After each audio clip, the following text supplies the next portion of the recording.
ധനകാര്യമന്ത്രി നിർമ്മല സീതാരാമൻ ഇന്നലെ സഭയിൽ കേരളത്തിന് 2004 മുതൽ 14 വരെയും 14 മുതൽ 24 വരെയുള്ള കണക്കുകൾ താരതമ്യം ചെയ്തുകൊണ്ട് വിശദീകരണം നടത്തുകയുണ്ടായി.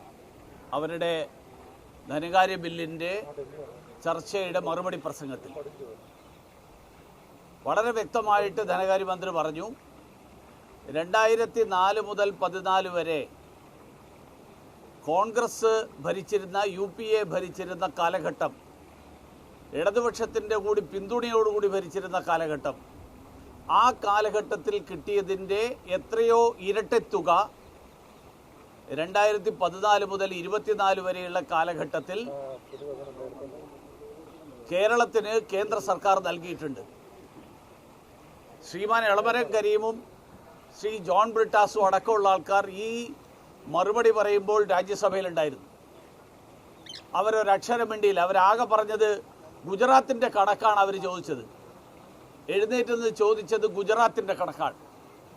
കേരളത്തിന് കിട്ടിയത് കുറഞ്ഞുപോയി എന്ന് പറഞ്ഞ് സമരം ചെയ്ത ആളുകൾ അതേ ദിവസം തന്നെ ധനകാര്യമന്ത്രി ഈ കാര്യം വ്യക്തമാക്കിയപ്പോൾ അവർക്ക് ഒരു മറുപടിയും ഇന്നലെ പറയാനില്ലായിരുന്നു എന്നുള്ളത് കൊണ്ടാണ് അവർ മിണ്ടാതിരുന്നത്. അപ്പം ധനകാര്യമന്ത്രി പറഞ്ഞതിനെ നിഷേധിക്കാനോ വസ്തുതകൾ മുന്നോട്ട് വെക്കാനോ സഭയെ തെറ്റിദ്ധരിപ്പിക്കുന്നു എന്നെങ്കിലും പറയാനോ മുതിരാതിരുന്ന ആളുകൾ വിജയ് ചൗക്കിൽ വന്നിട്ട് മാധ്യമങ്ങളെ ഉപയോഗിച്ചുകൊണ്ട് ജനങ്ങളോട് വീണ്ടും കള്ളപ്രചരണം നടത്താൻ ശ്രമിക്കുന്നത് ശുദ്ധമായ ഭാഷയിൽ, വളരെ മിതമായിട്ടുള്ള ഭാഷയിൽ പറഞ്ഞാൽ, അമ്മയോട് തോറ്റതിന്, അങ്ങാടിയിൽ തോറ്റതിന് അമ്മയോട് എന്ന് പറയുന്നത് പോലെയാണ്. സഭയിൽ വസ്തുതകൾ പറയുമ്പോൾ ആ വസ്തുതകൾ ചോദ്യം ചെയ്യാൻ നിങ്ങൾക്ക് തൻ്റെ ഉണ്ടെങ്കിൽ നിങ്ങളത് ചെയ്യണം. ഡീൻ കുര്യാക്കോസിൻ്റെ ചോദ്യത്തിൻ്റെ മറുപടിയിൽ ധനകാര്യമന്ത്രി വിശദീകരിച്ചപ്പോൾ ഒരക്ഷരം മിണ്ടിയില്ല. ഇന്നലെ ധനകാര്യമന്ത്രി ഇടതുപക്ഷ MP-മാരുടെ മുന്നിൽ വെച്ചാണ് ഇതൊക്കെ വിശദീകരിച്ചത്. ഒരക്ഷരം അവർക്ക് പറയാനില്ലായിരുന്നു.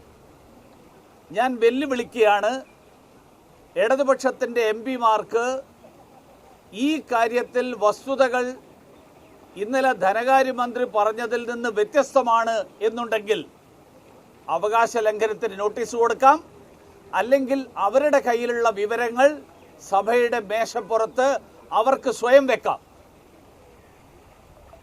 അതല്ലാതെ